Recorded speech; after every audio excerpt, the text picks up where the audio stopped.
भगवंताचा अवतरण दिन साजरा करायचा असतो, देवाची जयंती साजरी करतात आणि संत महात्म्यांचा निर्याण उत्सव साजरा केला जातो.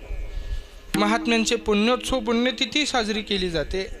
तद्वत न्यायाप्रमाणे आज पुण्यतिथीचा आजच दिवस आहे. दुपारी पुण्यतिथीचं कीर्तन झालेलं आहे. आज सप्ताहामधलं नेमाचं कीर्तन आहे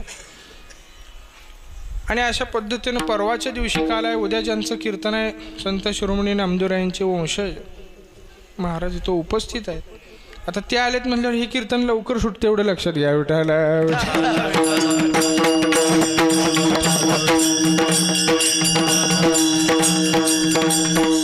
आणि अशा पद्धतीनं पुण्यतिथीचा हा उत्सव आहे, सप्ताह आहे. पुण्यतिथी हे आपल्याला पुण्य प्राप्त करून घेण्याकरता करण्याचा भाग आहे. महात्म्यांची पुण्यतिथी साजरी करायची आणि तद्वत त्या निमित्तानं भजन कीर्तन आदी साधना आपण करून आपण पुण्यवंत व्हायचं. त्यानिमित्तानं त्यांचं नाव घ्यायचं नाही का. अशा पद्धतीचा हा पुण्यतिथीचा कालखंड आहे. किंवा हिंदू धर्मशास्त्रानुसार प्रथम पुण्यतिथीच्या अगोदर एक 13व्याच्या दिवशी श्राद्ध केलं जातं. पुन्हा मासिक श्राद्ध 11 केले जातात. पुन्हा 12वं मासिक श्राद्ध म्हणजे प्रथम वर्ष श्राद्ध केलं जातं. तिथं नंतर पुन्हा पुण्यतिथी वार्षिक नियमानं साजरी केली जाते. अशा पद्धतीचा हा पुण्यतिथीचा वर्षश्राद्धाचा भाग आहे. जे महात्मे आपल्या जीवनामध्ये येऊन ज्यांनी मोठं अशा पद्धतीचं पुण्यकर्म केलेलं आहे त्यांच्याच जाण्याच्या दिवसाला पुण्यतिथी असं म्हणलेलं आहे. त्या तिथीला पुण्य प्राप्त करून देणारी ही मंडळी म्हणून पुण्यतिथीचा उत्सव आहे. म्हणून संतपर अभंग आजच पुण्यतिथीचा दिवस आहे. आणि ज्यांनी सेवेचा दृढ भाव ठेवून भगवंतावरती अपार श्रद्धा ठेवून सेवा केली असे महात्मे म्हणून सेवेचं वर्णन करणारा अभंग आहे. विठाला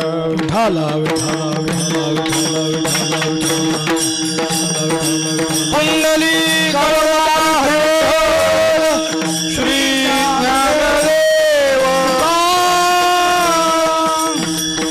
विठाला विठाला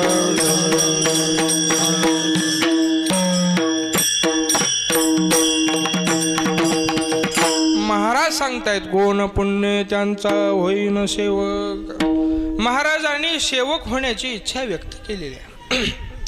पण महाराज म्हणतात कोणत्या पुण्यानं सेवक होता येईल. सेवक होण्याकरता काय पुण्य करायला पाहिजे की ज्या पुण्याचं फल म्हणून आम्हाला संतांचा काय होता येईल, सेवक होता येईल.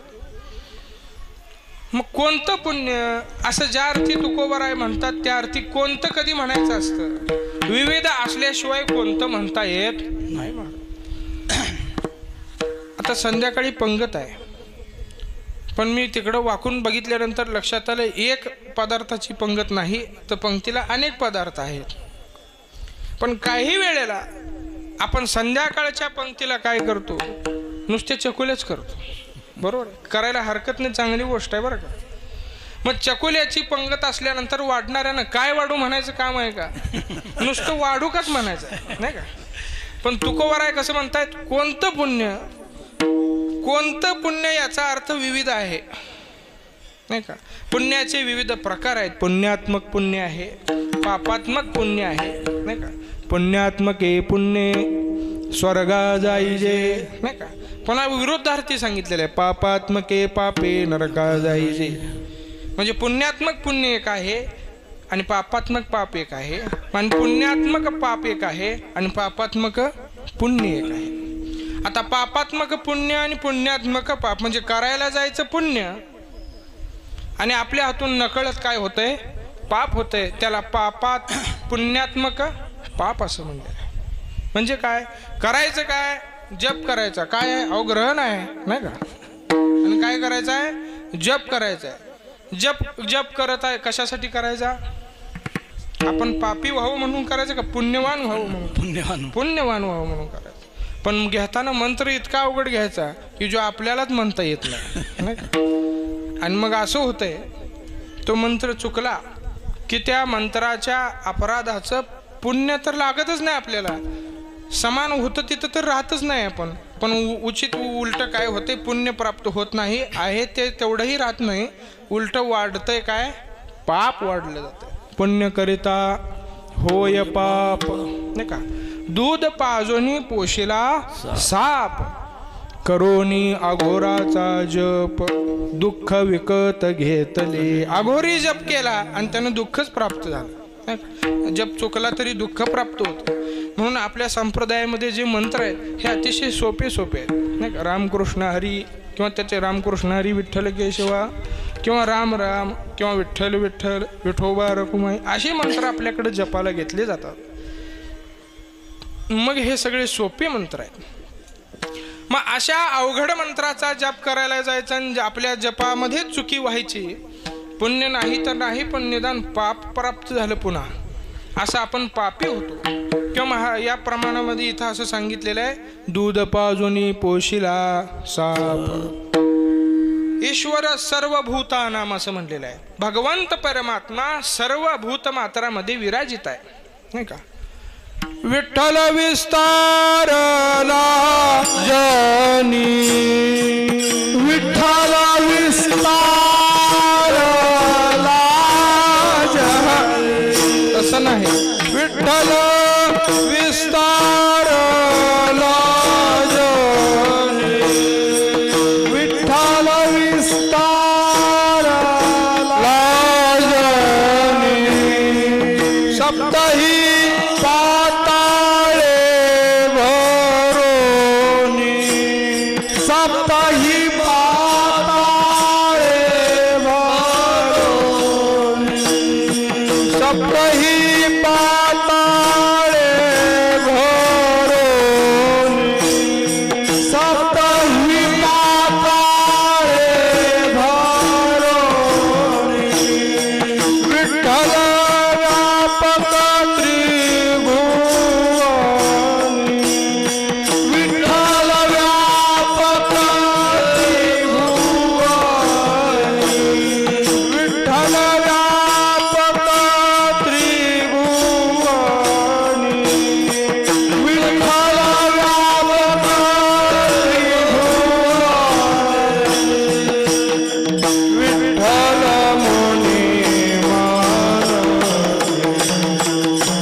हा परमात्मा सगळ्या भूतमात्रामध्ये आहे. सप्तही पाताळे भरोनी विठ्ठल व्यापक त्रिभुवनी विठ्ठल मुनी मानसी. हा परमात्मा सगळीकडे विराजित आहे.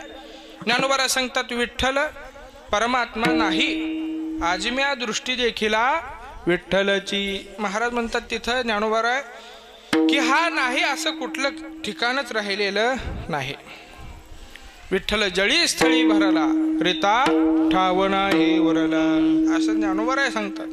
या पद्धतीनं हा परमात्मा सगळीकडे आहे, सगळ्या भूतमात्रामध्ये आहे. किंवा देव स्वतः सांगतात ममैवांशो जीवलोके जीवभूत सनातनः नाही का. मनःष्ठा कीर्तनकाराला लागेल तेवढंच घ्यायची पद्धत असते नाही का. म्हणायला पाहिजे पूर्ण मनःष्ठा इंद्रियाणी प्रकृती स्थाने करशती. कशासाठी तर ममय वंशो जीव लोके देव सांगतात, ज्ञानोबाराय सांगतात, तुकोबाराय सांगतात. म्हणून आमच्या सारख्यानं सगळ्या भूतमात्रावरती दया करायचं ठरवलं नाही का. किंवा तुकोबारायने एका ठिकाणी सांगितलेलं आहे दया तिचे नाव भूतांचे पाळण अनिक निर्दाळन कंटकांचे. म्हणून या भूतमात्रावरती दया करायची. सगळ्याला अन्न सर्वाभूती द्यावे अन्न. द्रव्य पात्र विचारून इथं काय पात्र विचारून अन्न द्यायचं काम नाही, ते द्रव्याच्या बाबतीत आहे. अन्न मात्र सगळ्याला द्यावं. मग सगळ्याला द्यायचं म्हणून आपण सापाला विंचवाला याला पोषण करायचं का तर त्याच्यामध्ये देव आहे मग नाही का? अहो निश्चित आहे, पण तुकोबर आहे सांगतात तुका म्हणे सर्प विंचू नारायण वंदावे दुरोण शिवो नाही. तिथं त्याला जवळ हात लावायला जायची गरज नाही. हात लावला की त्याचा गुणधर्म लगेचच प्रकट आहे. मग महाराज म्हणतात असं अघोराचा जप करायचा, ह्यानं काय होतंय, हे सगळं पुण्य करायला जातोय आम्ही. मग त्यानं त्या पुण्य करायचं म्हणून त्या विंचवाला आम्ही खाद्य द्यायला गेलो, त्यानं नांगी मार. आता नांगी मारल्यावर आपण त्याला जिवंत ठेवतोय. मग करायला गेलता काय पुण्यान झालं काय पापच झालं महाराज. अशा पद्धतीनं हे पुण्य पापाचं सगळं क्लिष्ट गणित आहे. आणि काही वेळेला पाप कराय, पाप दिसताना कृती पापात्मक आहे, पण थोडंफार त्याच्यातून काही वेळेला काय घडतं, पुण्य घडतं. म्हणजे कसं, अनिक निर्दाळन कंटकांचे, दृष्ट व्यक्तीचा किंवा एखाद्या दृष्टाचा संहार करणं, त्याला थांबवणं, हे दिसायला जरी पापात्मक कृती असली तर त्याच्यामुळं चांगल्या वागणाऱ्या माणसाला जर चांगल्या पद्धतीचं वातावरण तयार होत असेल किंवा या प्रमाणानुसार अनिक निर्दळन कंटकांची, त्याला सुद्धा काय म्हणलेलं आहे, दयाच म्हणलेलं. ती कृती जरी दिसायला पापात्मक असली पण तो दृष्ट असेल तर त्या मारणाऱ्याचं काय होतंय, पुण्यच होतंय. अशा पद्धतीनं. किंवा एक दृष्टांत दोन्हीचं वर्णन करणारा एकत्रित दृष्टांत आहे. बऱ्याच वेळेला तुम्ही ऐकलं असेल की गावाच्या बाहेर एक साधू महात्मे ध्यानस्थ अशा पद्धतीनं बसल्यानंतर गावामध्ये काही सात्विक वृत्तीची माणसं असतात आणि काही तामसी वृत्तीची माणसं असतात, नास्तिक असतात. मग सात्विक वृत्तीच्या माणसांनी त्या साधू महात्म्यांचं जाता येतात पाहिलं. आता बसले ध्यानस्थ, जप सुरू आहे, दर्शन केलेलं आहे.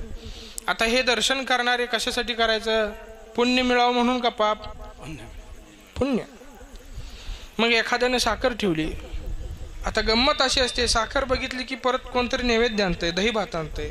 दही भात बघितलं की दुसरा म्हणतोय दही भात ठेवला, मी पुरणपोळी आणतो, त्याने पुरणपोळी आणायची, कोणी लाडू ठेवायचे. हे सगळं ठेवणारे, दर्शन घेणारे, ह्यांचं हेतू काय, आपण पापी व्हावा असा हेतू आहे का, नाही, पुण्यच व्हावं असा आहे.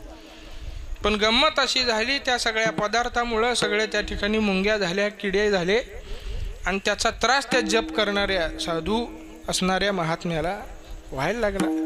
आता अर्थात ते साधू होते, विदेही होते, त्यांच्याकडे काही लक्ष नाही, पण त्याचा त्रास सुरू झाला. आणि या उलट आपल्यासारखे काही टवाळ मंडळी त्या गावामध्ये होते. ते साधू महात्मे ज्या पारावरती, जिथं झाडाखाली जिथं बसले, त्याच झाडावर हे बसले. नुसतं बसले नाही, हातामध्ये मोठा 3-4 कांड्याचा ऊसाचा बुडका घेतला, गोड असा, आणि ऊसा खात वरती बसले. ऊस खायचा आणि तोंडातून चगळून काढलेली चिपकी कुठं टाकायची, त्या महात्म्याला मारण्याचा प्रयत्न करायचा. कधी लागायची, कधी जवळ पडायची, लागलेली आई पुन्हा लागून जवळ पडायच्या आणि सगळ्या जवळ चिपक्यांचा ढीग पडला. गंमत अशी झाली, त्या मुंगळ्या ज्या पायाला त्रास करत होत्या त्या सगळ्या गेल्या चिपक्यांकडं. मग आता कोणी पुण्य केलं इथं काय आपल्याला निकष सांगायचं नाही, पण असं कधी कधी गंमत होते. आम्ही येतो पंढरपूरला कशाला, पुण्य करायला का पाप करायला, पुण्य करायला. सप्त्याला यायचं कशाला, पुण्य करायला. आणि इथं आल्यावर गावात हा असं करतोय आणि तो तसं करतोय, इथं जर ते बोलत बसला तर पुण्य होत नाही बरं का. गावातलं गावात सोडायचं आणि इथं भजन चालू आहे इकडंच लक्ष द्यायचं, असा पद्धत. मग असं पुण्याचा पापाचा हा पुण्यात्मक पुण्य, पापात्मक पाप, पापात्मक पुण्य, पुण्यात्मक पाप. आणि नवे नवे महाराज सांगतात, जयामध्ये नारायण शुद्ध पुण्य ते एक, शुद्ध पुण्य ते एक, शुद्ध पुण्य ते एक. जयामध्ये नारायण शुद्ध पुण्य ते एक, शुद्ध पुण्य ते एक. जयामध्ये नारायण शुद्ध पुण्य ते एक, शुद्ध पुण्य ते एक, शुद्ध पुण्य ते एक. दयामध्ये नारायण शुद्ध पुण्य ते एक, शुद्ध पुण्य ते एक, शुद्ध पुण्य एक. या चारीच्या पेक्षा वेगळं महाराज म्हणतात अजून एक पुण्य आहे. काय पुण्य आहे, शुद्ध पुण्य आहे. माते जेणे पावी जेते शुद्ध पुण्य. ज्यानं भगवत प्राप्ती होते, भगवत भजनाचा आनंद घेता येतो, त्या पुण्याला काय म्हणलेलं आहे? शुद्ध पुण्य असं म्हणलं. तुम्ही म्हणाल भजन केल्यावर पुण्य आहे का भजन करायला पुण्य लागतंय? दोन्ही पण आहे. भजन केल्यावर पुण्य निश्चित आहे, पण थोडं पुण्य असल्याशिवाय आपले पावलं भजनाकडे वळत नाही. तुकाराम महाराजांना विचारत, तुकाराम महाराज म्हणतात थोडे नाही, पुण्य पाहिजे बहुत. पुण्य बहुत पाहिजे म्हणत नाहीत, बहुत जन्मांतरीचे संचित होईल करिता आला अधिकारी तो, नाही का? असं आपल्याकडं मुळामध्ये काही गाठी पुण्य असल्याशिवाय भजन घडत नाही, पुण्यप्राप्तीचा मार्गही अवलंबता येत नाही, आणि मग त्याच्यापासून पुन्हा त्याची वृद्धी होते, पुण्याचीच वृद्धी होते, असा प्रकार आहे. मग हा सगळा पुण्य पाप पुन्हा त्यातलं ह्याच्यातलं त्यात असा सगळा क्लिष्ट भाग आहे.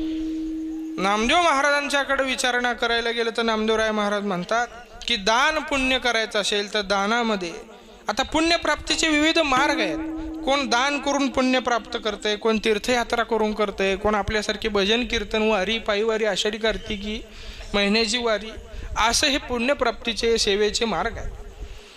मग दान एक त्याच्यातला एक भाग आहे, एक प्रकार आहे. मग दान करायचं झालं तर मग नामदेव महाराज सांगतात की वेगवेगळ्या वस्तूंचं दान केल्यानंतर वेगवेगळं पुण्याचं फल प्राप्त होतं. पाणी दान केल्यावर वेगळं, उदक दाने कांते शीतळू, नाही का? पूर्वी लोक पाणी दान फुकटच द्यायचे, आत्ता जमाना विकत देतात बरं का.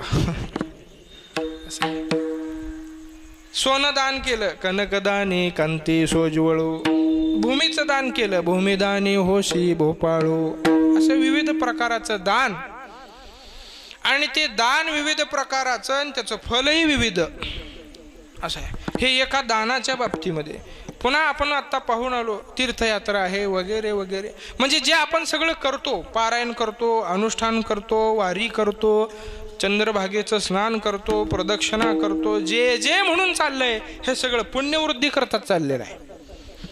मग असा सगळा एवढा याचा मोठा क्लिष्ट भाग असताना महाराज म्हणतात, आता ते महाराजांना ठाऊक नाही असं नाही, पण आपल्यासारख्या पामर जीवाकरता महाराजांनी अशी भूमिका बऱ्याच वेळा घेतलेली आहे.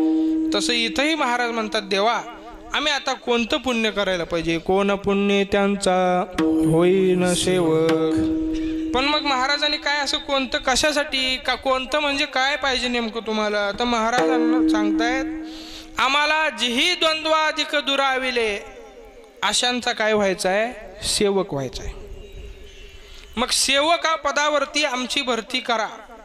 मग त्याच्याकरता काय पुण्य लागते ते सांगा, ते मी करायला तयार आहे. काय पुण्य करू सांगा, पण मला काय व्हायचं आहे?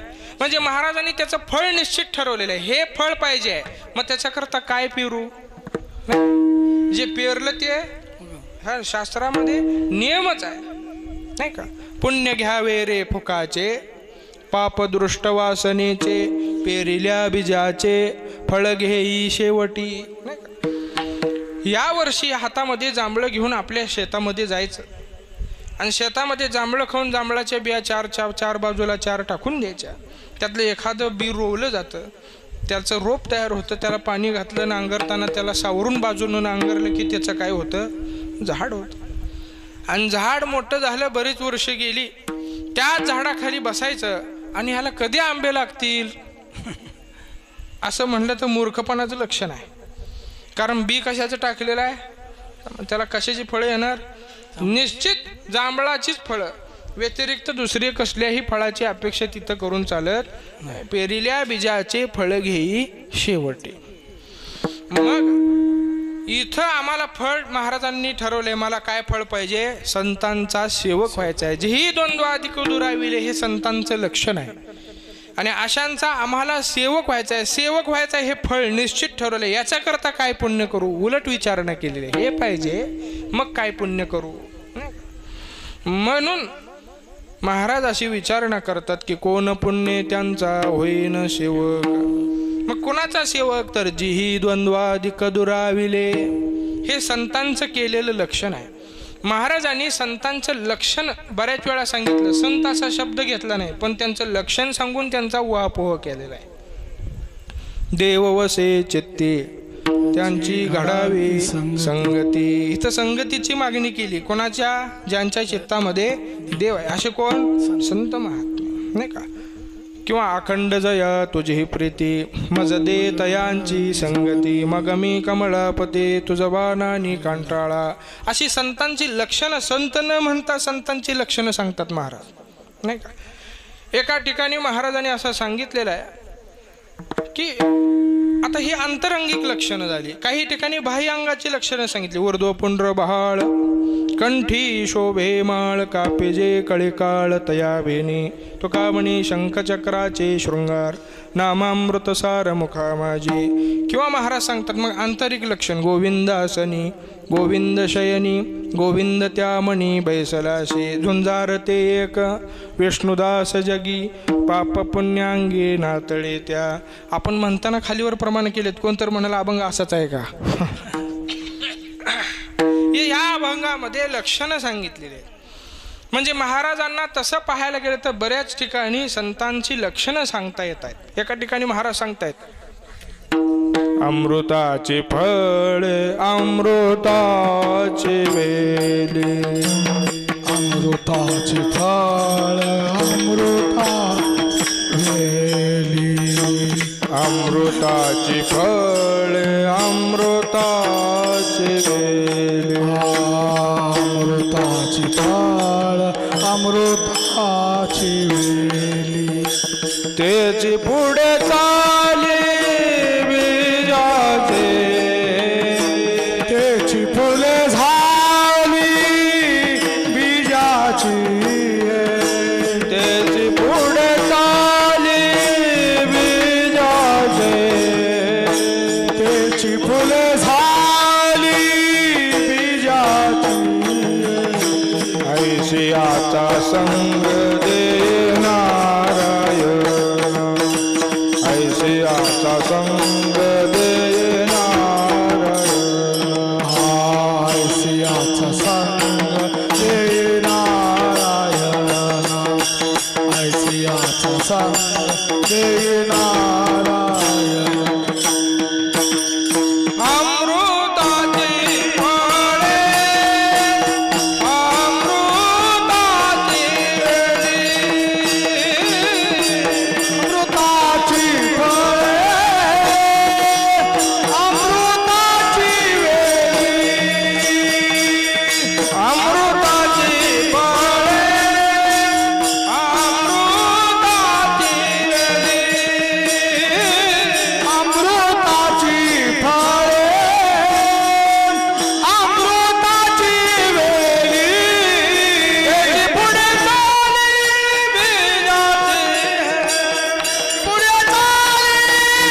बीजाची पुढे चाली बीजाची पुढे चाली बीजाची ऐशियाला रंग जय नारायण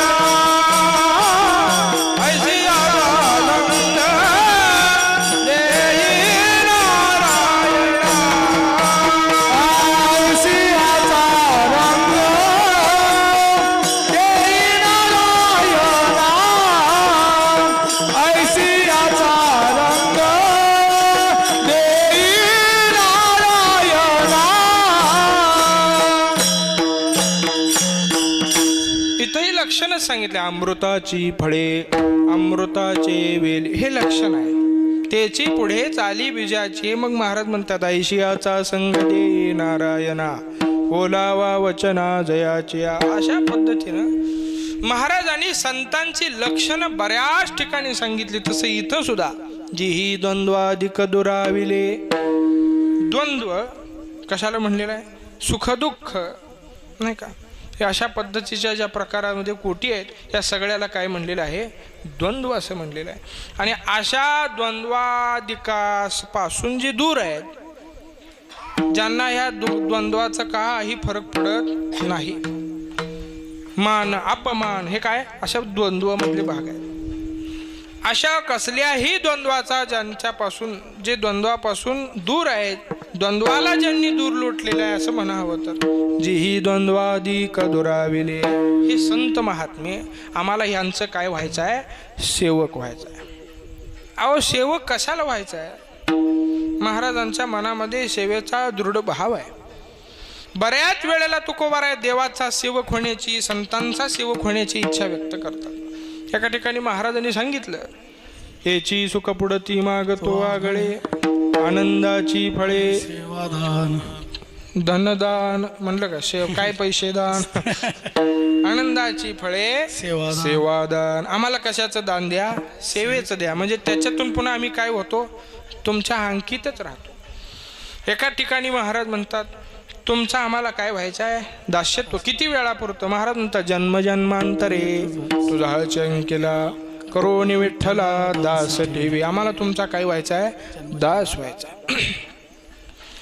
पुन्हा तुमचा नसेल तर तुमची दाशीचा दास करुणी ठेवा, आशीर्वाद द्यावा हाची मग. पण दासच व्हायचा आहे. मज दास करी त्यांचा संत दासांचा पण काय व्हायचं आहे? दासच व्हायचं. ज्ञानोबारायांच्याकडे चला. ज्ञानोबाराय म्हणतात देवाला, तू माझा स्वामी मी तुझा रंक. रंक म्हणजे दास, रंक म्हणजे सेवा. पाहता न दिशे वेगळी मी तो पणा जाऊ दे दुरी, एकची घोंगडी पांघरू हरी. तू माझा स्वामी मी तुझा रंक. तू माझा स्वामी तू माझा स्वामी मी तुझा रंक. तू माझा स्वामी मी तुझा रंक. पाहता न दिसे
सांगायचे, चाल म्हणताना, टाळ वाजवताना, पकवाज वाजवताना, दुसऱ्याच्या पोराला पैसे देताना हात कसा जड होतो खिशातनं काढून तसा जड हाताने मागच वाजवायचा, असा प्रकार आहे. ज्याला ज्याला जशी सवय आहे तसा भाग असतो. त्याच्यात काही माणूस सवयीचा काय असतो? गुलाम असतो. त्याच्यात काही कुणाचा दोष नसतो. असो, आपण पाहत होतो की महाराज सांगतात, ज्ञानोबाराय सांगतात, काय व्हायचं आहे? सेवा.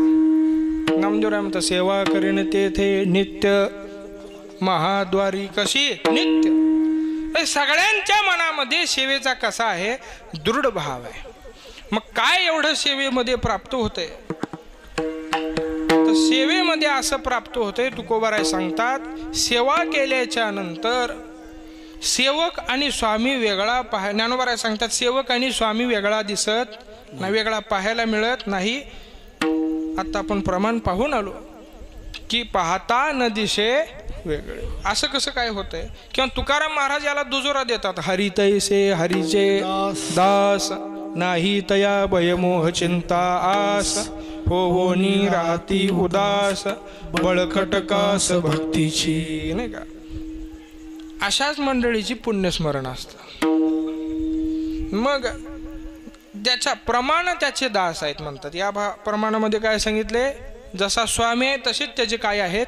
दास आहेत. मग मात्र ज्ञानोबारायांच्या या म्हणण्याला तुकाराम महाराज जोरा देत आहेत असं वाटतंय, नाही का?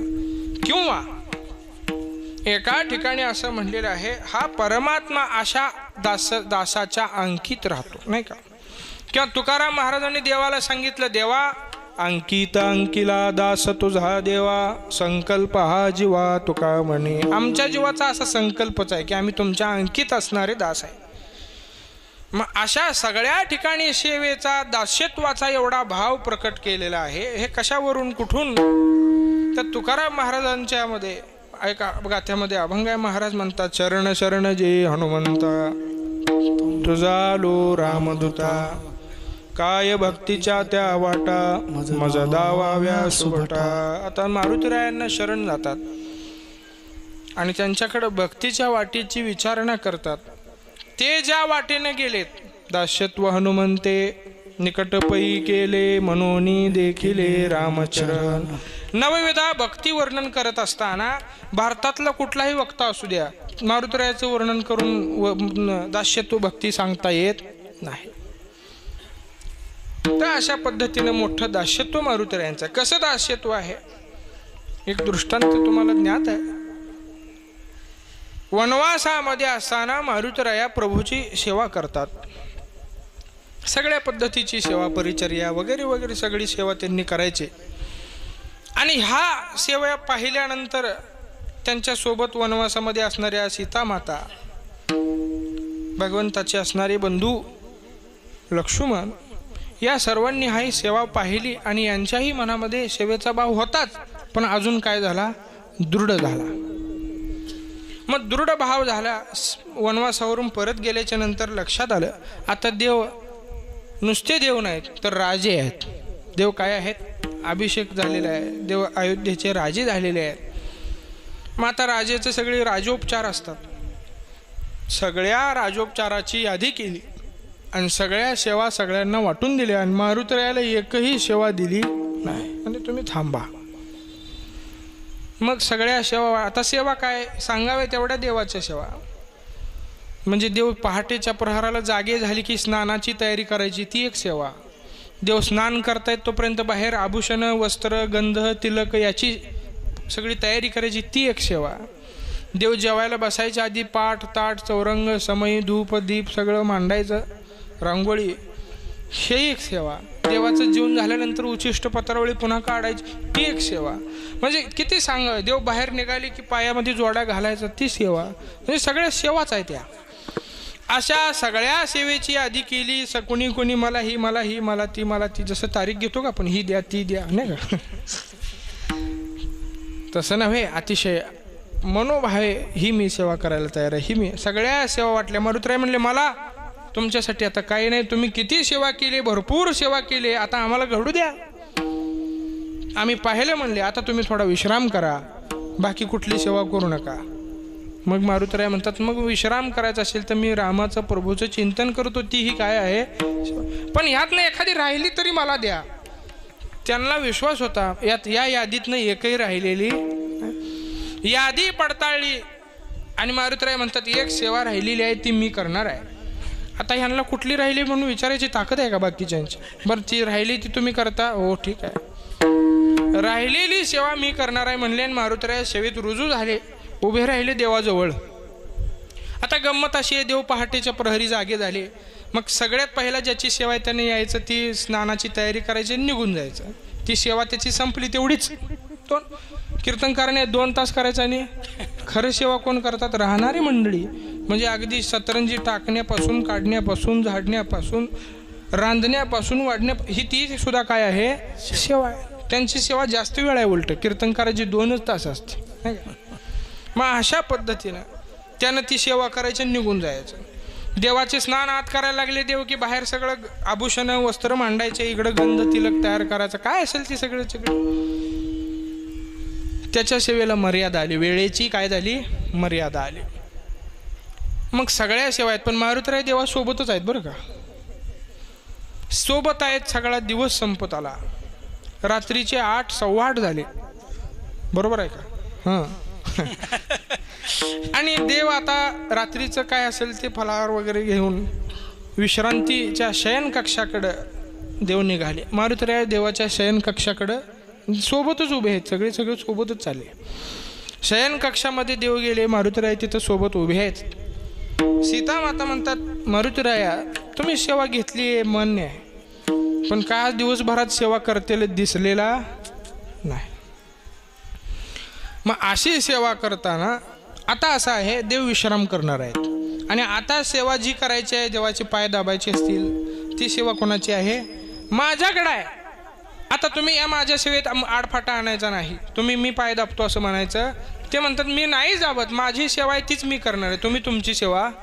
अहो म्हणले आता देव झोपायचे आहेत आणि तुम्ही आता काय सेवा करताय? तुम्ही दमला असाल देवाजवळ उभं राहून, तुम्ही काय करा? विश्राम करा. म्हणले मला विश्रांतीची गरज नाही आणि मी विश्रांती केलो तर सेवा चुकून जाईल. काय सेवा आहे? ते म्हणले तुम्ही सगळ्या सेवा वाटल्या, पण देवाला जांभळी आल्यानंतर, आता गंमत अशी आहे, जांभळी येते आपल्याला. जांभळी आल्यावर आपण काय करतो? म्हणजे मी नाही करत, पण बरेच लोकांचं बघितलंय मी.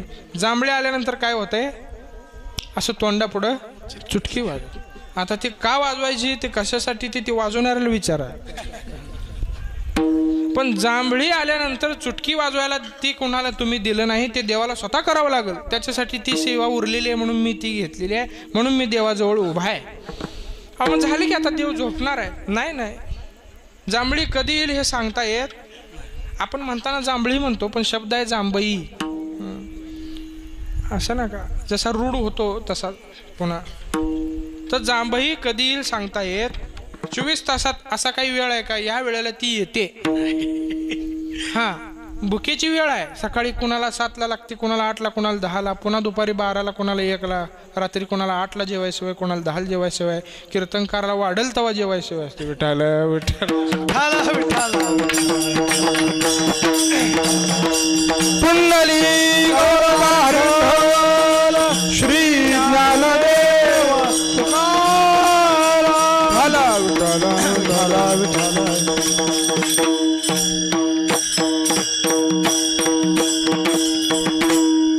तसं बाकीच्याच जसं आपल्या शरीर धर्माची वेळ निश्चित होते, कधी कधी शौचविधीची वेळ थोडीफार निश्चित असते, नाही असं नाही. पण जांभळीची वेळ काही निश्चित, ती कधी येईल काही सांगता येत. अगदी कीर्तनात सुद्धा तिला माहित नाही हे कीर्तन आहे, तिथं यायचं नाही असं तिला काही माहिती. शेतकरी वर्ग असतो, बऱ्याच वेळेला दिवसभर काम करून पुन्हा रात्री कीर्तनाला आलेली असतात आणि चुकून त्याला काही येऊ शकते, जांभई येऊ शकते. बरं ती अडवता येत नाही अशी गंमत आहे. थोडी का अशाना तोंड करावंच लागतं आणि ते जवळच्याला लक्षात येतं. तो जांभईचा विषय सोडा, पण जांभई कधी येईल असं सांगता येत नाही. तसं देवाला सुद्धा जांभळी कधी येईल असं सांगता येत नाही. म्हणून मी देवासोबत असे चुटकी धरून उभाच आहे 24 तास. यातनं सांगायचं एवढंच आहे, मारुतीरायाकडे एवढं पराकोटीचं काय आहे? दास्यत्व आहे. आणि मग मारुतीरायाला तुकोबाराय सांगतात, काय भक्तीच्या द्यावाट, काय भक्तीच्या द्यावाता, काय भक्तीच्या द्यावाट, काय भक्तीच्या द्यावाता,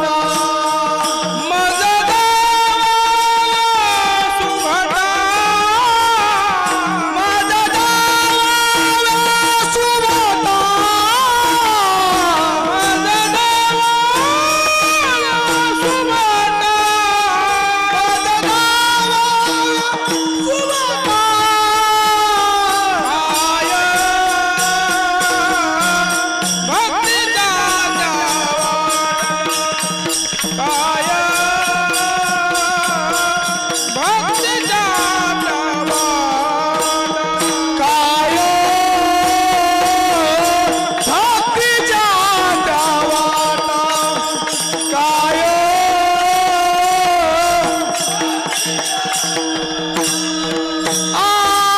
काय भक्तीच्या गावाला माझ्या दावाव्या सुभता माझ्या दावाव्या सुभता माझ्या दावाव्या सुभता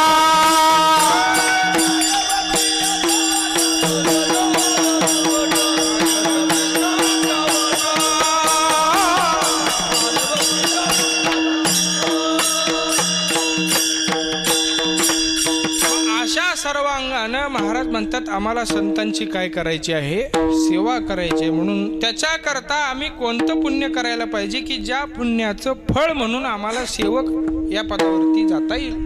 म्हणून महाराज विचारणा करतायत कोण पुण्य त्यांचा होईन सेवक जे हे द्वंद्वाधिक दुराविले. हे कोणाला विचारायचं तर पुण्य देण्याचं, पाप देण्याचं, त्याचं फल देण्याचं अधिकार ज्याचा आहे अशा मंडळीला. म्हणजे कोणाला एकमेवा द्वितीय असा श्री पंढराया ऐश्वर मे मज दावे नारायणा. अशा नारायणाला महाराज विचारतायत अंतरीच्या खुणा प्रगटोनी. पण विचारत असताना काय विचारतात अंतरामधलं असं देवा सांगा, वर्म सांगा असं म्हणतायत.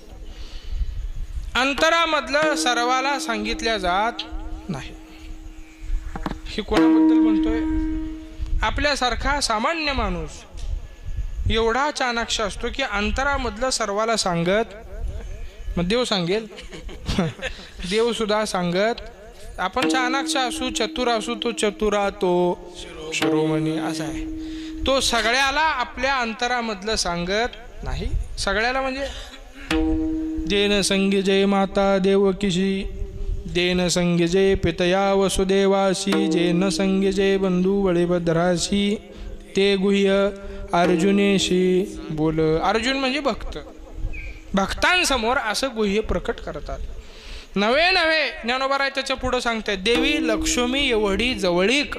किती जवळीक? अर्धांगी विश्वमाता लक्ष्मी वशे, एवढ्या जवळ आहेत देवी लक्ष्मी एवढी जवळीक. तेही न देखे या कृष्ण प्रेमाचे सुख. पण ते कोणाला गुह्य सांगितलं? अर्जुनाला, म्हणजे भक्तांना. मग हे देवा तुम्ही भक्तांकरता गुह्य प्रकट करता याचा अनुभव, याची माहिती आमच्याकडे आहे. म्हणून आम्हाला काय सांगा? वर्म सांगा. आता वर्म म्हणजे काय? एखादी कृती, एखादी सिद्ध करत, एखादी साध्य आपल्याला प्राप्त करत असताना त्याच्यात जे काही साधन केलं जातं, एखाद्या अशी गोष्ट असते त्याच्या व्यतिरिक्त ते केलं तर काही प्राप्त होत नाही. ते अंगीभूत असं असतं की त्याच्याशिवाय बाकीचं काही करा न करा पण ते मुख्य करायला पाहिजे. त्याला काय म्हणतात? वर्म. एक प्रमाण आहे, अर्धच प्रमाण सगळ्यांना पटायचो. कलिया वर्म फेरा पडी. मी पाठ केलं तर माझं पहिलं अर्ध विसरलं. ह्या उत्तर अर्ध बरं का. विठाला विठाला विठाला विठाला विठाला विठाला विठाला विठाला पुंडली कवळदार श्री ज्ञानदेव तुकाराम.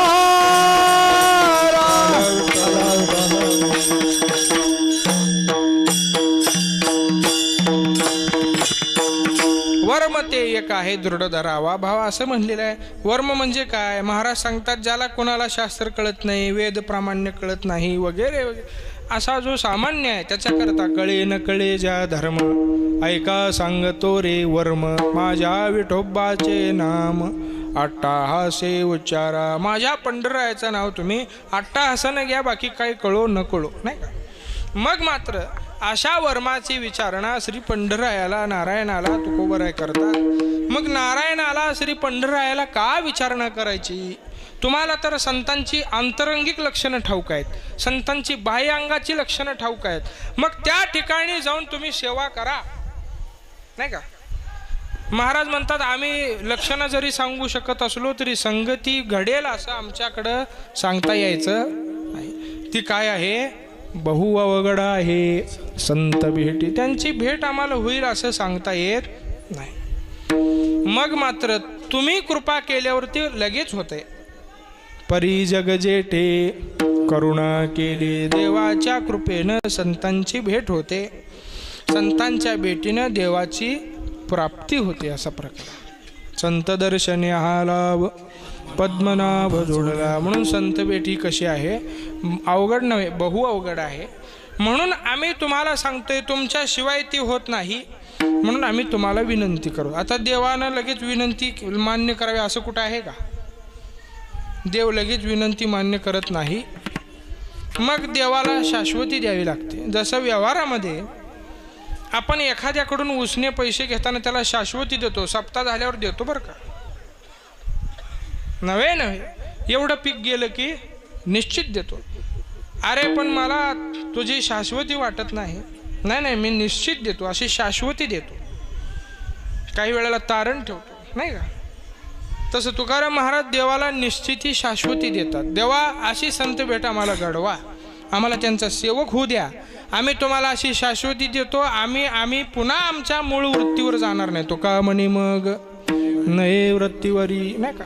तुका म्हणे मग, तुका म्हणे मग नये वृत्तीवरी,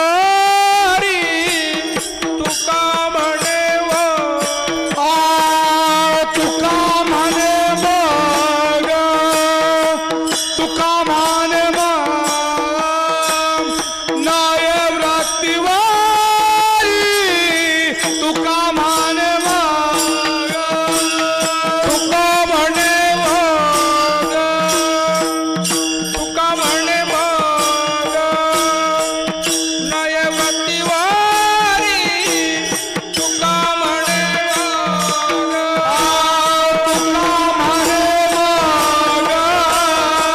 तुका म्हणे मग नये वृत्तीवरी, तुका म्हणे मग सुखाचे शेजारी पाहुणे, सुखाचे शेजारी पाहुणे,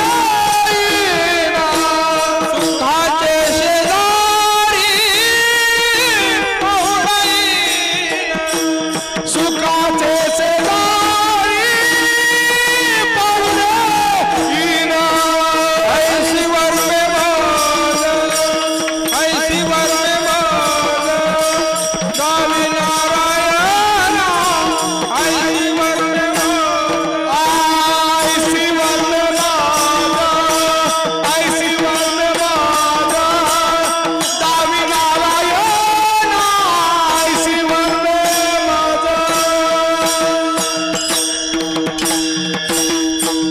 तुका म्हणे मग नये वृत्तीवरी. महाराजांनी देवाला सांगितलं मग म्हणजे कधी, मग म्हणजे काय, जो बादलीत असतो त्याला काय म्हणतो आम्ही, काही जण काय म्हणतात, जग. कोल्हापूर भागात काय म्हणतात, जग जग. ते मोठा स्टीलचा असतो त्याला जग. सांगलीच्या आणि कोल्हापूरच्या मधल्या भागात कावळा म्हणतात त्याला. बरोबर आहे काय? हां. मग मग म्हणजे तुका म्हणे तुम्ही निरविल्यावरी, मग नंतर, मग म्हणजे कधी नंतर. तुका म्हणे मग म्हणजे तुका महाराज काय म्हणतायत, मग म्हणजे मी काय करतो नंतर, कीर्तनानंतर. जेवण कधी, कीर्तन झाल्यावर मग, मग म्हणजे नंतर. मग कधी, मग ज्या वेळेला आमची विनंती तुम्ही मान्य कराल तर आम्ही मग सांगतो तुम्हाला, आम्ही संत भेट झाली, त्यांचा सेवक झालो की मग नये वृत्तीवरी, पुन्हा आम्ही आमच्या वृत्तीवर येणार नाही. वृत्तीवरी आम्हा येणे कशासाठी, कशाला यायचं, आम्ही एकदा तिथंच राहीन. कुठं, सुखाचे शेजारी पहुडैन. सुखाचे म्हणजे परमात्मा म्हणजे सुख, अगा नित्यजी निष्कंप अनावृत धर्मरूप सुख जे अमुप अद्वितीय. हा परमात्मा म्हणजे नित्य निष्कंप अनावृत धर्मरूप अमुप अद्वितीय, ही परमात्मा नाम सुखाचे विशेषण आहे. किंवा गोकुळीच्या सुखा असं म्हणलेलं आहे, किंवा सुखाचा निधी सुख सागर असं म्हणलेलं आहे, किंवा हा परमात्मा सुख स्वरूप आहे, सुखरूप आहे, सुखरूप आहे. सा तुझा कोणी सांगा माझ्या पांडुरंगा सारिका. मग तो सुख आहे आणि संतांच्या ठिकाणी महाराज म्हणतात तोच तिथं प्राप्त होतो.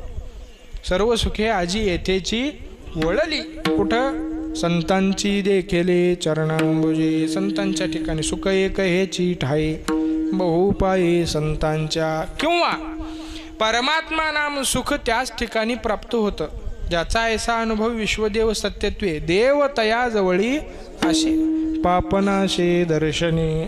म्हणून परमात्मा नाम सुख सुद्धा तिथंच आहे. अशा सुखाचे शेजारी आम्ही पडून राहीन तये ठाई उगाच संताची पायी न मागे न करी काही तुझी आन गा विठोबा. इथे तर महाराज म्हणतात देवा तुझी शपथ घेऊन सांगतो एकदा तिथं सोडलं परत तुला काही मागत नाही, तिथंच आम्ही सेवा करीन.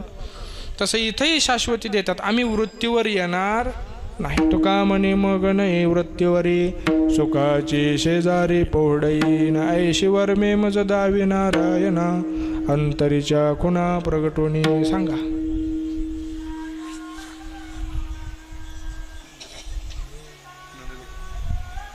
लासो ना.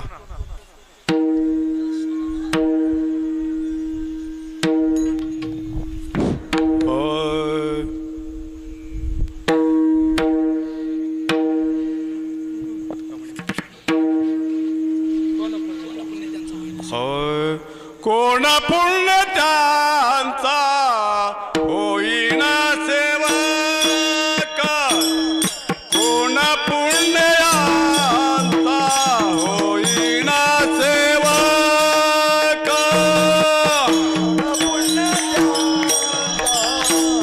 होईना सेवक, कोण पुण्य त्यांचा होईना सेवक.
बोंडलेकर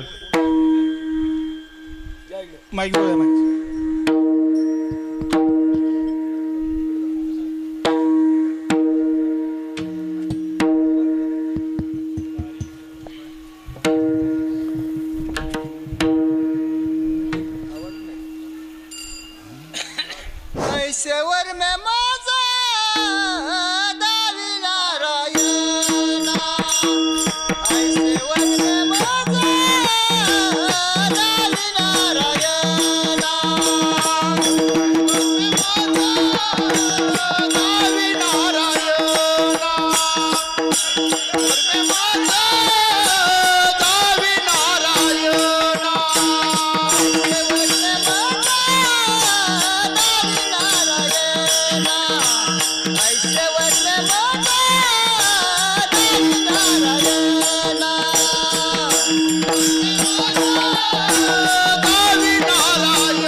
जय जय विठोबार कुमार विठोबार कुमार जय विठोबार कुमार जय विठोबार कुमार पुंडलिक वरदार विठ्ठल श्री ज्ञानदेव तुकाराम विठोबार कुमार विठोबार कुमार विठोबार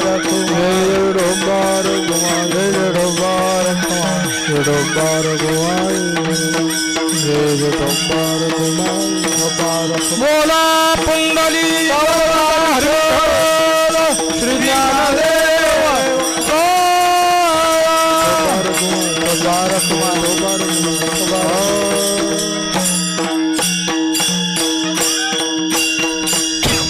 कोण पुण्य त्यांचा होईन सेवक जिही द्वंद्वादिक दुराविले ऐशिवर मे मज दावे नारायणांतरीच्या खुणा प्रगटोनी. महाराज अशा विशिष्ट पुण्याची विचारणा करतात की ते पुण्य केल्यानंतर त्याचं जसं फळ मिळतं ते फळ आम्हाला सेवक व्हायचं फळ पाहिजे. मग त्याच्याकरता कोणतं पुण्य पाहिजे, काय करायला पाहिजे, अशी विचारणा भगवंतासमोर महाराजांनी केलेली आहे.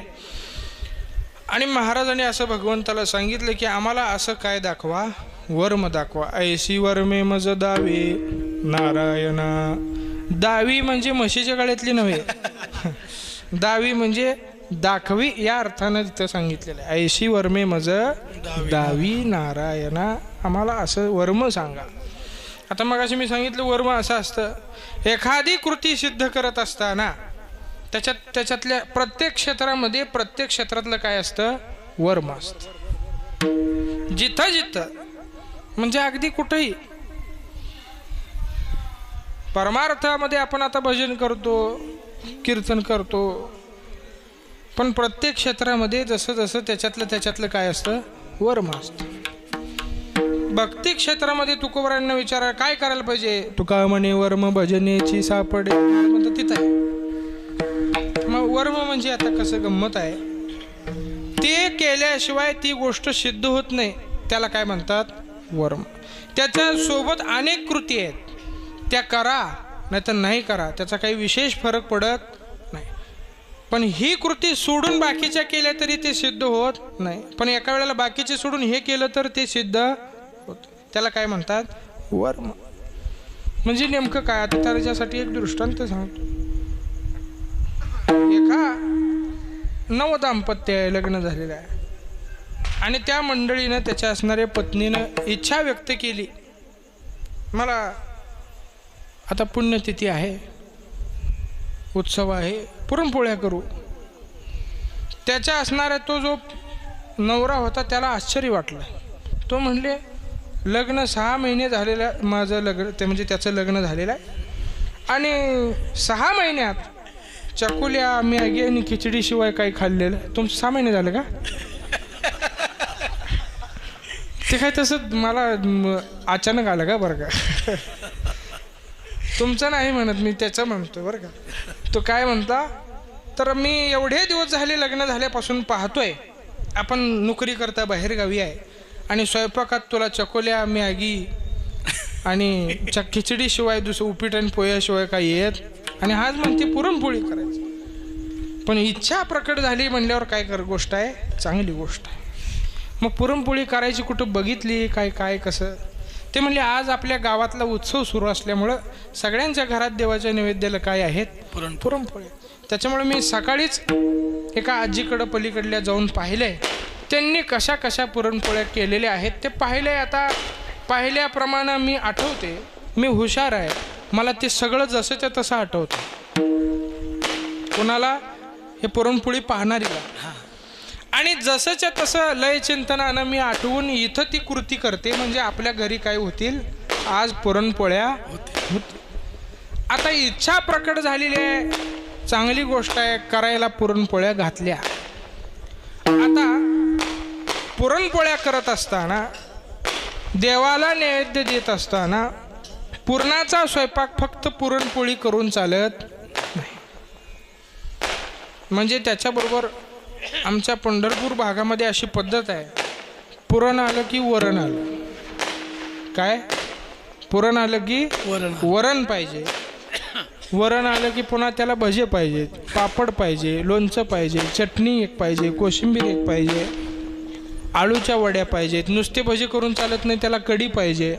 असं सगळा त्याचा सागर संगीत बेत असतो. त्याला कटाची आमटी पाहिजे, तुमच्याकडे त्याला येळवणीची आमटी ती पाहिजे. त्याच्याशिवाय ते नुसतं एवढं चालत नाही, तूप पाहिजे. पोळीवर काय पाहिजे? निश्चित पाहिजे. यांनी खालून दुजोरा मिळाला मला, पाहिजे म्हणले तूप. तूप निश्चित पाहिजे महाराज. आता काय, आता विषय निघालाय म्हणून सांगतो. बरीच लोक म्हणतात मी पुरणपोळी खात नाही बरं का, मला पचत नाही. कशी पचल? त्या पुरणपोळीवर तूप घेत नाही, पुरणपोळी खाल्ल्यावर एक वाटी आमटी पित नाही तर ती पचत. असं गंमत आहे. त्याच्याबरोबर तूप 2-4 चमचे पुरणपोळी बरोबर खाल्लंच पाहिजे आणि एखादी वाटी आमटी पिलीच पाहिजे, तर ती पुरणपोळी पचते. नुसतंच पोळी खाणाऱ्याला पोळी पचत नाही आणि मग ते म्हणते मी पोळी खात नाही. तिथं बस घरी, तू खाऊ नको, खाणाऱ्याला खाऊ दे. नाही मग पुरणपोळी करायला घातली. आता पुरणपोळी करत असताना मुगाची डाळ शिजवली, बरोबर आहे का? कशाची शिजवली? हरभऱ्याची डाळ शिजवली, त्याच्यामध्ये गूळ घालून शिजवली वगैरे वगैरे सगळा प्रकार केला.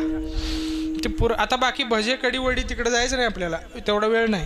फक्त पुरणापोळ्याचं बघायचं. पुरणपोळ्या तयार करायला घेतल्या. इकडं कणिक तिंबली.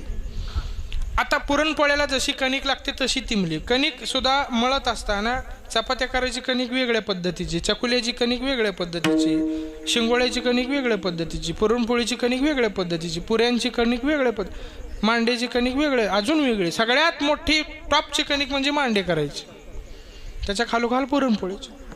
तुम्ही म्हणाल तुमचं काय शिक्षण संस्था झाली का पाकशास्त्र झालं? नाही, दोन्ही पाहिजे. मग ते सगळं इकडं कणिक मळली, इकडं पुरण तयार झालं, तिकडं आता गॅस म्हणा चूल म्हणा जे असेल ती पेटवलं, त्याच्यावर तवा ठेवला, इकडं पुरणपोळ्या लाटायला घेतल्या. आता गंमत आहे, लाटायच्या आधी पुरणपोळ्या लाटायला अशा घेतल्या, उंडा घातला, ते सगळं घेतलं. लाटायला गेले तर ते काही पुरण लाटता, पुरणाची ती पोळीच होईना. मग आता पोळी होईना म्हणल्यानंतर ते म्हणले कणिकच खराब आहे. मग हे कारण असतात बरं का. तुम्हाला आता सप्त्यामध्ये आमच्या पप्पू महाराजाला माहीत असेल, सप्त्यात पंगत असते आणि कणिक, अहो चपात्या उशीर कसं काय झाला, जरा उरका ना. अहो कणिकच चांगलं नाही म्हणले, एकतर उशीर आले आणि त्यात ती मऊ नाही म्हणले. आपल्याला अशी कारणं पाहायला मिळतात. असतातही कधी कधी खरी कारणं. ती म्हणले कणिकच चांगली नसेल. नाही म्हणले, कणिक हात लावून पाहिले, हो अशीच कणिक पाहिजे आणि अशीच होती. मग माझंच काहीतरी चुकलं असेल, मान्य केलं बरं का. मग काय चुकलंय? असं काहीतरी गोष्ट आहे जी तू करायची राहिली म्हणून ही पुरणपोळी करता येत नाही. आठव बरं, जरा व्यवस्थित बुद्धीला ताण दे आणि आठव. त्या म्हातारी कुठं बघून आले त्यांचं आठव. ते म्हणले अहो सगळं बरोबर आहे, पुरण केलंय, सगळं केलंय, पण एक गंमत आहे म्हणले. त्या म्हातारी बाईंनी स्नान करून ओलितानं सोहळ्यामध्ये पुरणपोळ्या. मग मी करते म्हणले. हिनं पुन्हा स्नान केलं. आता त्या स्नानाचा आणि पुरणपोळीचा काही संबंध नाही, पण केलं. स्नान केलं, ओलितानं त्या सोहळ्यामध्ये त्या स्वयंपाकाला बसल्या. पुन्हा पुरणपोळी लाटायला घेतली. पुरणपोळी काय लाटता त्याची पोळीच होईना. सगळी गंमतच. पुन्हा आठवलं काहीतरी अजून राहतंय, त्याच्याशिवाय असं होणार. मग काय राहतंय आठवल्यानंतर तिच्या लक्षात आलं. म्हणले त्या पुरणपोळी करणाऱ्या ज्या आजी होत्या त्यांच्या कपाळाला कुंकू हिनं पुसलं बरं का. हिनं असलेलं पुसलं. पुन्हा पुरणपोळी करायला घेतली. पुन्हा येत पुन्हा लक्षात आलं जोडवे नाहीत, बांगड्या नाहीत, पैंजण नाही. सगळं काढलं बरं का, सगळं काढून ठेवलं. साडी पांढरी आहे, साडी पांढरी घ्या, पण आज पुरणपोळी कराच. सगळं आता पांढरी साडी नेसली, स्नान केलं, कुंकू पुसलं, बांगड्या काढल्या, जोडव्या काढल्या, ते मंगळसूत्र काढलं, सगळं केलं. आणि पुन्हा पुरणपोळी का आता म्हणले आता काय राहिलं नाही, आता सगळं त्यांच्यासारखं झालं, आता काय राहिलेलं आता करूया. पुन्हा करायला घेतल्या आणि पुरणपोळी येत. ते म्हणलं ते मॅगी खिचडी तरी वेळेत मिळाली असती, हे आता कसं. म्हणजे नाही, आता असं करतो, तू काही पुरणपोळ्याचा घाट घातलाय तो थांबवायचा नाही, आता आज करायच्याच. कुठल्या आजींना बघून आली तू? ते म्हणले आपल्या पलीकडच्या. मग त्या पलीकडच्या आजीला ह्यानं जाऊन बोलवलं. म्हणले तुमच्यासारखं बघून आमच्याही मंडळीनं काय केलं, पुरणपोळ्या करायचा घाट घातलाय, पण पुरणपोळ्या काही येत नाही. म्हणले कसं काय? चला म्हणले बघतो मी. आता त्या अनुभवी होत्या, त्यांनी आल्या, ते पाहिलं कणिक पहिलं बघितली. म्हणजे कणिक चांगली मळली आहे, म्हणजे अशीच पाहिजे, मुरलेली आहे, चांगला आहे. पुरण चिकट आहे का? हो म्हणजे चांगला आहे, अगदी चिकट व्यवस्थित पुरण आहे, चांगलं आहे. मग काय येत नाहीत या पुरणाच्या तर कितीतरी सर सर सर कमी वेळात व्हायला पाहिजेत. ते म्हणले कमी नाही, जास्त वेळात झाल्या तरी होऊ द्या, पण होऊ द्या ना, होतच नाही आहे. मग म्हणले कसं काय होत नाहीत बघू, मी करते. तसं नाही म्हणले, तुम्ही करू नका, तिला शिकवा. मग आजीबाईंनी सांगितलं, म्हणले बघ कर बरं, लाट बरं माझ्या पुढं कसं येत नाही बघते. मग आता हिनं लाटायला घेतलं. लाटायच्या आधी काय घेतलं? एका हातात कणिक, एका हातात पुरण. पण गंमत अशी केली, डाव्या हातात पुरण घेतलं. किती घेतलं? जास्त बघा. आणि उजव्या हातात कणिक घेतली. किती घेतली? थोडी, एवढी. आणि पुरणात कणिक घातली आणि पुरणपोळी लाटायला. आता पुरणात कणिक घातल्यावर ह्याच्या बाप जन्म ते जोडवी काढू दे नाही तर कुंकू पुसू दे, त्याचा काही संबंध लागत. तिथं मुख्य वर्म असा आहे, कणकीत काय घातलं पाहिजे. हिनं काय घातलं होतं? पुरणात. हे असं त्याला काय म्हणतात, ते वर्म चुकलं. बाकी तू तिथं ती साडी नेस नाही तर नाही नेस, आंघोळ कर नाही तर नाही कर, त्याचा इथं काही संबंध पुरणपोळीशी लागत नाही. इथं एकच वर्म आहे, चांगली पुरण, चांगलं कणिक आणि कणकीत पुरण. अशा पद्धतीने याला काय म्हणतात? वर्म. तसं महाराज म्हणतात अंतरामधलं गुह्य जसं तुम्ही भक्तांकरता प्रकट करता, आम्ही बघताय, आम्हालाही अंतरेच्या खुणा प्रगट होणे असं वर्म. मग आम्हालाच का विचारायचं, देवालाच का मागायचं? देवासमोरच अशा संतांच्या भेटीची, सेवक होण्याची इच्छा व्यक्त का करायची? तर देवा तुमच्या करुणेशिवाय होत नाहीत. बहु अवघड आहे संत भेटी. किती अवघड आहे? बहु अवघड आहे. नाथ महाराजांचं प्रमाण आहे, सर्वांना श्रुत आहे, चंद्रामृत सुखे सेववेल. कालच्या दिवशी कोजागिरी झालेली आहे, पण ग्रहणामुळं दूध काही पेलेलं नाही. आपली भाबडी समजूत आहे, आपल्या घराच्या अंगणामध्ये दूध ठेवायचं, त्याच्यामध्ये चंद्राचं प्रतिबिंब पाहायचं आणि आपण त्याला चंद्रामृत मिळालं असं मनाला समजवतो. ते काही चंद्रामृत मिळत. चंद्रामृत मिळालं तरी आपल्याला ते ते पचवण्याचं आणि मिळवण्याचं सामर्थ्य कोणाकडे आहे? चकोराकडे. व्यतिरिक्त दुसऱ्या कोणालाही ते करता येत नाही. पण नाथ महाराज म्हणतात ते सुद्धा एक वेळ तुम्हाला करता येईल. चंद्रामृत सुखे सेववेल, असता जाता रवी धरवेल. त्याला सांगायचं आमच्याकडे सप्ताह आहे आणि 7 ते 9 कीर्तन आहे, 9 वाजता तुम्ही आस्ताला जावा. तो म्हणेल तुम्ही कीर्तन 5 ते 7 करा, पण मी काय 9 वाजतापर्यंत थांबत नाही. आता सूर्याला अडवणं सोपं आहे का? सूर्याला कशाला? मधू काका एखाद्या सप्त्यातनं वारकऱ्याला फोन आला घरी जायचा आणि त्याची घरी जायची इच्छा झाली तर आपण त्याला अडवू शकत? तो जायचा आहे म्हणला की तो गेल्यात जमा आहे, घरी पोचलाय असं आहे. मग आपण त्याला अडवू शकत नाही, सूर्याला कधी अडवायचं? तर नाथ महाराज म्हणतात तुम्हाला ते बी येईल, अस्ताला जाणारा सूर्य अडवून धरता येईल. अस्ता जाता रवी धरवेल. समुद्र हाताने पोहून पार करता येईल का? आपल्याला किती पोहता येतं? इथून तिथं वाव कोस किलोमीटरवर पोहणारी माणसं. समुद्र पोहता येत नाही. पण ते सुद्धा बाया हेळा सागर तरवेल हे सगळं होईल, परित्या साधूची भेटी न होईल गा. ऐसे कैशियाने भेटती ते साधू. नाही का म्हणतात एवढं सगळं सामर्थ्य. पवना घालवेल पालान पायी चढवेल गगन, कळो येईल भूत भविष्य वर्तमान, परित्या साधूचे नकळे महिमान गा. ते महत्व सुद्धा कळायचं नाही. अशा कुठल्याही सामर्थ्याने आपण युक्त झालो तरी संतांची भेट होत नाही, त्यांची सेवा करता येत नाही. मग नाथ महाराज म्हणतात ऐसे कैशी आणि भेटती ते साधू. तुकोबरायांनी सांगितले ऐसे ऐशियाने भेटती ते साधू. अर्थ कामाचा नाही चित्ता, अर्थ काम नाही चित्ता, अर्थ कामाचा नाही चित्ता, अर्थ कामाचा नाही चित्ता, माना मान मोह माया मेरा, मान मोह माया मिथ्या, माना मान मोह माया मेरा, मान मोह माया मिथ्या, वर्ते समाधानी जाणून नेनका, वर्ते समाधानी जाणून नेनका, वर्ते समाधानी जाणून नेनका. वर्ते समाधानी जाणून नेनका.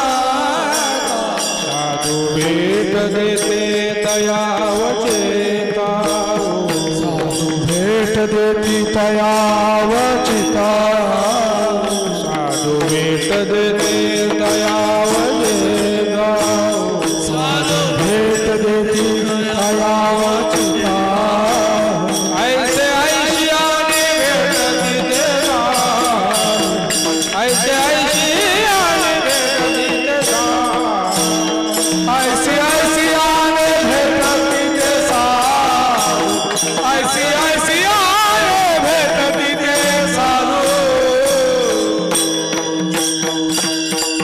अर्थ कामा चाड नाही चित्ता. ज्याच्या चित्ताला त्याची चाड राहिलेली नाही, ज्याची अवस्था तुल्य निंदा स्थिती अशी झालेली आहे, माना मान मोह माया मिथ्या, याच्यामध्ये तो अडकलेला नाही. जोचं वर्तन कसं आहे समाधानी, वर्ते समाधानी जाणोनी नेनता, जो कसा आहे जाणोनी नेनता आहे. साधू भेट देते तयावचिताऊ, ऐसे ऐशियाने भेटती ते साधू. नाथ महाराजांचं असंच प्रमाण आहे. ऐसे कैशियाने, तुकाराम महाराज म्हणतात ऐसे ऐशियाने. मग या मार्गाने असे साधू महात्मे भेटतात. अशा विपुल प्रयत्नाने जरी भेटत असले तरी त्याच्यासोबत मुख्य वर्म आहे देवाची कृपा. म्हणून देवाला विनंती, नाही का. तुका म्हणे आता आपुल्या सायासे आम्हा जगदिशे, त्याला विनंती केल्याशिवाय तो भेट करून देत नाही. म्हणून बहु अवघडा हे संत भेटी, परी जगजेठी करुणा केली, ऐश्वर मे मज दावी नारायणांतरीच्या कुणा प्रकटोनी. तुका म्हणे मग या भेटीनंतर सेवा सुरू केल्यानंतर मग नये वृत्तीवरी. का तर ते वृत्ती म्हणजे मनाचा एक प्रकाराचा भाव आहे, पुन्हा त्याच्यावरती जाणार नाही. ही वृत्ती या संतांच्या देवाच्या चरणावरती आम्ही वाहतोय, वृत्ती स्थिर करतोय. वृत्ती स्थिरतेला अनन्य महत्व आहे. महाराजांनी संहिता गाथा आरंभ करताना म्हणलेला आहे, समचरण दृष्टी बेटेवरे साजरे, तेथे माझे हरे वृत्ती राहो, तिथे राहू. एवढं महत्व वृत्तीच्या स्थिरतेला आहे. मग ही वृत्ती मनाचा स्वभाव आहे. म्हणून ती मन कसं आहे चंचल आहे. चंचलम हि मन कृष्ण प्रमाती बलवत दृढम, दृढ बलवान आहे, मोठं बलवान आहे. मग ते आपल्या सारख्याला ऐकत नाही. ती वृत्ती, आता वृत्तीचे दोन प्रकार आहेत, प्रवृत्ती निवृत्ती. संत महात्मे निवृत्ती प्रकारामध्ये, आम्ही प्रवृत्ती प्रकारामध्ये. प्रवृत्ती पुन्हा त्याच्यामध्ये चांगली आणि वाईट असं पुन्हा दोन भाग. प्रवृत्ती निवृत्ती कृतकार्या